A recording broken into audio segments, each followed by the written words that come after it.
Good enough to come downtown, come in the studio. LSU defensive coordinator Matt House joins us. Coach, really appreciate your time. Yeah, thanks for having me on. All right, so you've been in Baton Rouge for a while now. How's the transition been? Obviously coming from the NFL, and we'll kind of get to the resume of places you've been, but you come back to college football, you come to Baton Rouge, you have some nice weather in the spring. Sure. Summertime is summertime. Here we got hit with reality, but how's it been so far? It's been great. I mean, number one, it's been great getting to know our players. Yeah. Getting to know our staff. My family, my oldest son moved with me in the winter, so it was cool to spend some one-on-one quality time with him. And then my family just got here within the last month. So everything's kind of coming together. So that's so difficult, and I mean, people realize it, but they don't. So I had kind of a similar situation. I was playing for the Broncos, and we had to be there for all-season training. And at the time, we had 2 boys. My wife was pregnant with the 3rd boy, and she's like, you know what?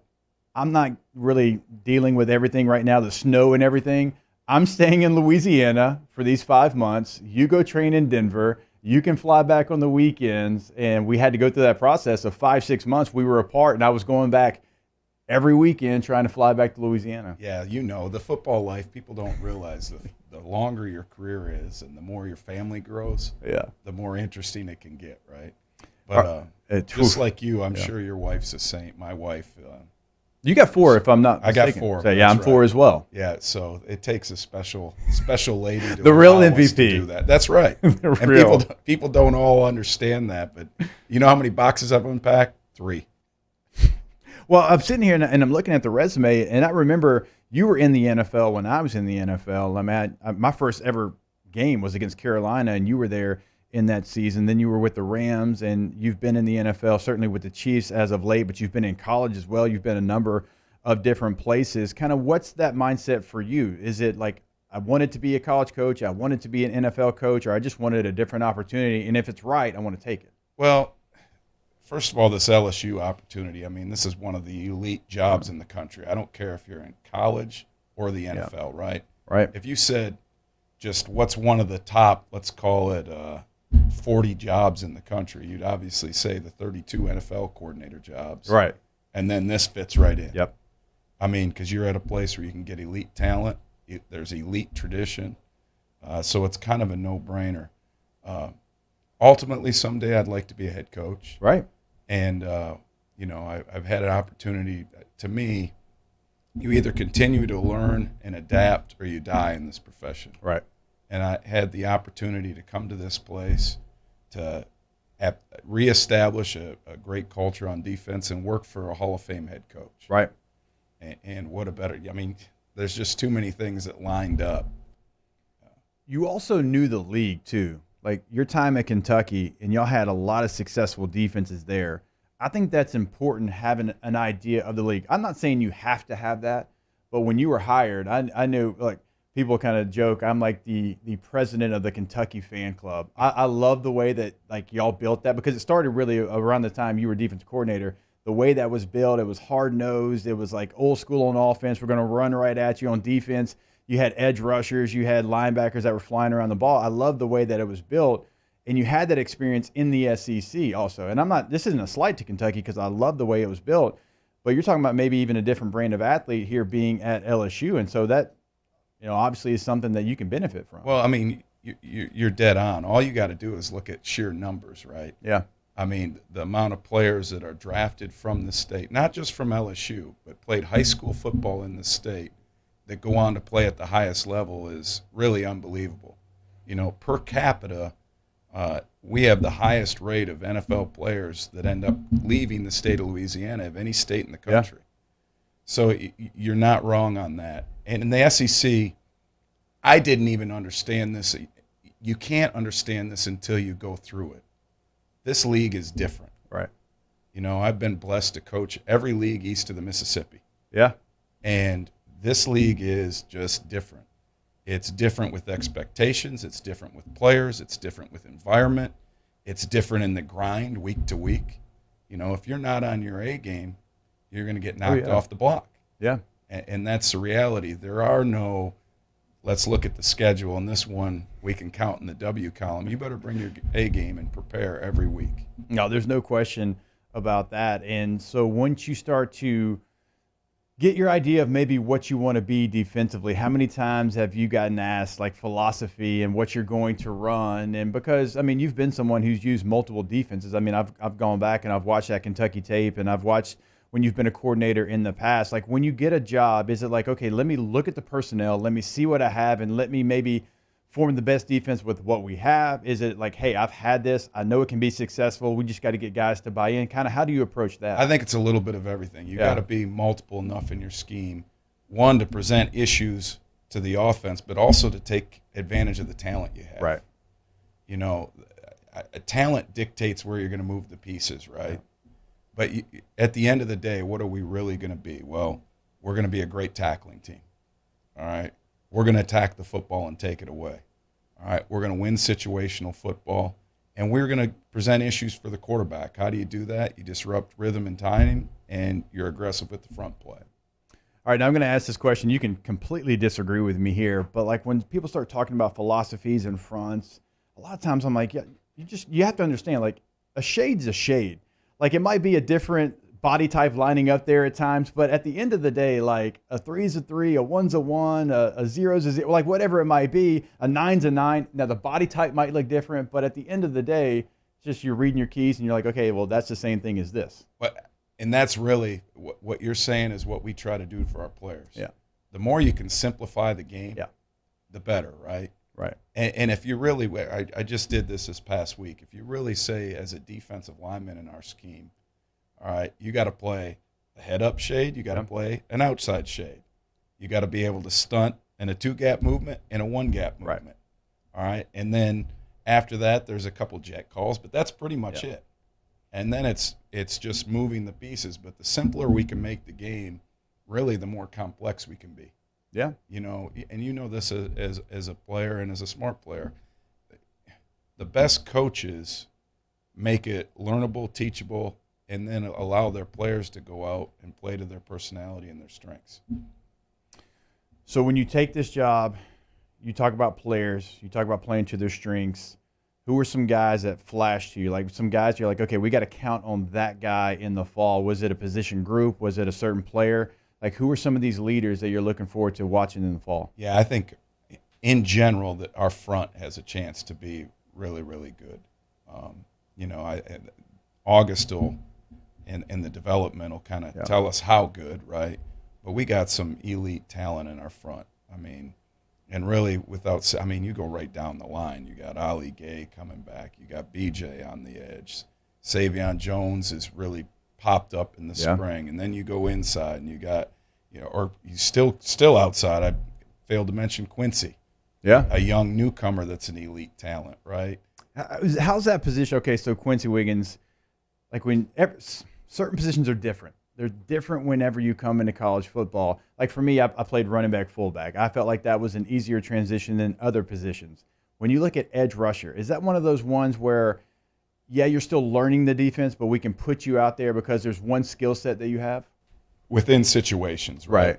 I think that's true in pass downs for sure. The problem is so much in college football, they're optioning reading off those guys. Yeah. So, when you can just line up and tee them off and heat them off the edge, there's some of that. But unfortunately, on first and second down, college offenses don't allow you to do that all the time. So there's a learning curve. But, again, what's his talent and how can we use that talent? So that's kind of. All right, and so if we go from edge rushers, defensive line, I know Mike Jones is somebody that you're a big fan of, having him in the middle of that defense. What's the linebacker room kind of look like right now? Yeah, there's really good competition there right now. I like the fact they're kind of a hard hat group. Yeah. We don't have any prima donnas in that room. They all work. There's a good mixture of guys that have played, guys that haven't played. I'm really, really excited about the competition that's going to be brought up and has been brought up within that room. You got Mike, who's played a bunch, but then you got newcomers Harold, Kobe, Wes that haven't played here. Right. But man, they're there. Yeah. They're working. And then you got guys like Micah Baskerville, who's really within Coach Kelly's program has improved himself. Right. And Greg Penn, who had a good spring, and the list. Jared Small came off. Yeah. So there's some competition in that room. I remember I was out at practice, and I could tell like you were working with Greg Penn, and he was making a couple of plays, and I remember you kind of bringing him to the side and kind of really working, okay, here's what we got to do, here's what you need to be doing, and he was real receptive to what you were saying. And that's a player that has been here for a little bit, but he hasn't really been a starter, hasn't been counted on as much. And it looked like you were taking that moment to kind of show him in the spring, like, okay, hey, when this comes up in the fall, here's what we're going to expect from you. Sure. And, really all those guys, Greg's a great example, but all those guys have been they've been awesome as far as just wanting to learn. Yeah. And I think that was probably one of those moments. I can't tell you how many times those guys come up and just hang out in the staff room and say, hey, can we turn on tape? Yeah. Which is a good thing. And not everybody does that. Trust me when I say that. All right, we'll take our first break. Coach is actually going to send in for one more segment, so we'll take a break. More from LSU defensive coordinator Matt House when we come back here on OTB. We're going to continue our conversation. LSU defensive coordinator Matt House was good enough to stick around with us as coach. We were going through some of the position groups, one with maybe the biggest question mark coming in, and you definitely had to go in the transfer portal, get some players out of there, was a defensive backfield. Now, I'm sure you already knew this, but I'm sure you were told, like, as soon as you got the job, the whole DBU thing in LSU, very prideful of their defensive back. So kind of walk us through that position room, maybe some guys you see starring there this fall. Well, first of all, you're right. The tradition there, trust me, all the former Tigers brag about it all the time. That's true. You've been around enough former Tigers where you know. That's true. But the reputation precedes itself. Yes. But with that group, I agree with you. There's a lot of newcomers. The good thing is, over the course of the summer, you see those guys start to bond. Last Saturday I saw 6 of them together, and it was interesting, just different faces, hanging out, which is important. I think that group has some really talented players. It's going to be really important that they mesh in the month of August and over the summer from a communication standpoint, right? Yeah. And just kind of learning crucial. That's huge. That's the game back there. And then learning each other, right? Learning each other's talents. And there's a certain degree of learning when to jump a route, when not to jump a route, when a guy is going to jump a route, who's the riverboat gambler. Yeah. I mean, that's just the reality of playing back there. From a talent standpoint, there's guys that are on the roster that are talented, in my opinion. Jay Ward is a really talented guy. There's newcomers. Greg Brooks stood out in the spring. Joe Fouché stood out in the spring. I'm excited about Jarek and Seven, even though I haven't seen them as much. Right. I know that off their tape before, they were really good players. Jarek went to an elite high school, in case you were wondering. I did know that. Okay, yeah. And trust me, he brags on that. I hear the North versus South all the time. Oh, yeah. That's a conversation that you've already had, huh? Yeah, no question. Yeah. We'll let you know I'm the defender of the 318. Okay. Just in case you're looking for one. If you need one to hop in there, I can definitely be that guy.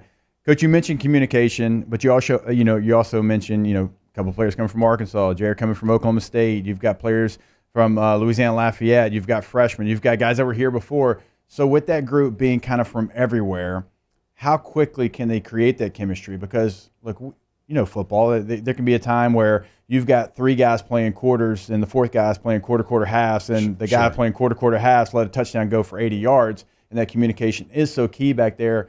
Now, in this day and age of the portal, like, how do you create that chemistry? Is it the things you're talking about, like being together when you're not supposed to be together? I think it's a combination of things. I think time spent is one.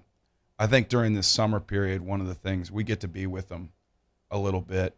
That's like, I know when I was playing, we couldn't see y'all. No. I say that in some air quotes. There might have been an offensive coordinator who's a head coach in the SEC now that would yell from his balcony, but we weren't supposed to be able to see anybody. But now y'all can have that interaction, which I would have loved to have that. Yeah, I think that's huge, right? Yeah, like, why not? I mean, like, why would you not have that available before? Especially when you ask players to stay around and train all summer, right? Yeah, the reality is you're here to play football. Yeah. I mean, that's the reality. Sign Here to me play up. football Yes. and get a degree. Yes. That's really the two things, Yeah. right? And that's kind of our mission, graduate champions. Yeah. Bottom line, though, with that time, you're able to do some things that you weren't able to do previously on the field. And it's really structured for those guys, just what you're talking about, just the communication piece of it, the formation adjustments, the motion adjustments, and then the confidence of communicating to each other. Yeah. And for us, kind of learning who we need to push to communicate a little bit more. Right. And sometimes who you need to slow down, too. You've played with guys like that where it's almost too fast. Relax, calm down. Yeah. I play with guys that have tried to relay too much information. Absolutely. And it's like, hey, we're not getting what we need to get done here. Like, all you got to do is give me the information. And then to your point, if you give too much and you get the guy thinking, he's like, wait a minute. Yeah. What did he say? Am I supposed to be here? Supposed to be there? So analysis to paralysis, without question. And it's a little bit different. And that position more than any has to have that communication down. So, you got the Jimmies and Joes in here through the portal, which is great. Now it's about creating that chemistry, creating that relationship. And I'm going to assume that you're going to expect a lot from a lot of different players. I mean, the nickel position in general, that's been something that in recent history in college football is as important as any position on the football field. So, like, go through that position maybe, and some guys that we can look forward to competing in the fall. Yeah, that position has become a position wild, and it's wild, and it's on the field more often than not, right? Used to have the old, whatever you called it, dime cheetah package, and the guy would come in on third down in college football. Now, he kind of lives on the field. There's no question. Yeah. So you got a guy named Greg Brooks that we all have talked about from Louisiana, came back. You got Sage Ryan. Those guys have competed through the spring and did a good job. Derek Davis, we worked in some there. We'll have a newcomer, Jordan Allen, there. And I'm excited to see the competition that comes out of that in the spring. In the summer. It seems like, just hearing you talk, it seems like there's going to be competition all over the board. I mean, when you look at this defense and you see the names and you start to attach them to positions, it does feel like, just from hearing you talk, there's going to be some competition. Nothing is really in stone right now. Well, as you know, that's really what builds teams, right? And healthy competition is great. Yeah. And it pushes people to be at their best, while at the same time developing depth. When we started the segment, we talked about the SEC. Yeah. The SEC is a grind. Yeah. You better develop players that are backups as well as your starters. Right. Because at some point, that backup's going to be called to make a critical play in a critical game. Yeah, without question. All right, we do need to take a break. My producer is yelling at me, Coach, can you stick around for like 5 more minutes? Absolutely. Yeah. Oh, we're going to get 3 segments out. He might not ever come back again, but we got him here for one more segment. All right, we'll take a break. More with Coach Matt. We'll have like 2 minutes with him on the other side. We'll be back. All right, we've only got about a minute left with Coach Matt House. Can't thank him enough for his time. Before we get you out of here, a minute left. How was it working with Tyron, Dirty, Clyde, all our boys in Kansas City? Awesome. The passion they have for this place, and then they're just good football players, right? Yeah. Each of them's a little bit different, but all 3 of them have a passion for the game. Obviously, I got to work with T a little closer, right? And I always tell guys this: the thing that T does, obviously, he's talented, but the level at which he prepares, and the amount he loves the game, it's really unmatched. And that's what's special about him to me.